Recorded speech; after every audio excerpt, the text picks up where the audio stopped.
Aunty, এই নিন আপনার এই মাসের স্যালারি। মা,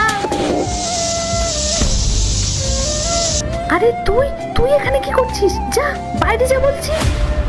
আরে মা, তোমার সাথে খুব জরুরি একটা কথা আছে। আরে জরুরি কথা বলবি বলে তা বলে কি বসের কেবিনে চলে আসবি? তোর কি মাথা খারাপ হয়ে গেছে? বল এবার কি বলবি? মা, তোমার মেয়ে আইপিএস অফিসার হয়ে গেছে। কি? আইপিএস অফিসার হয়ে গেছিস? হ্যাঁ মা, ওটাই তো বলতে এসছি, কিন্তু তুমি তো শুনতেই চাইছিলে না।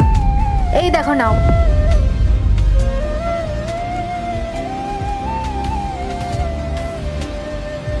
ইন্দ্র, এসব কি হচ্ছে? কে এই মেয়েটা? আর এখানে এইভাবে এসে সিন ক্রিয়েট করছে কেন? ম্যাডাম, উনি বিমলা আন্টির মেয়ে। আচ্ছা, ওর এত বড় সাহস, ও আমার পারমিশন না নিয়ে আমার কেবিনে ঢুকে এরকম অসভ্যতামি করছে। ইন্দ্র, চলো তো গিয়ে দেখি। আমি আমার অফিসে এইসব একদম বরদাস্ত করব না। চলো। আল্লাহর নামটি দেখে যে এড়িয়ে যাবে তার মনের ইচ্ছা কখনোই পূরণ হবে না। তাই আল্লাহর এই নামটির জন্য একটি লাইক এবং সাবস্ক্রাইব করে যাও। এটা তো ইংরেজিতে লেখা মা, আমি তো পড়তে পারি না। তবে তুই যখন বলছিস তখন ঠিকই হবে।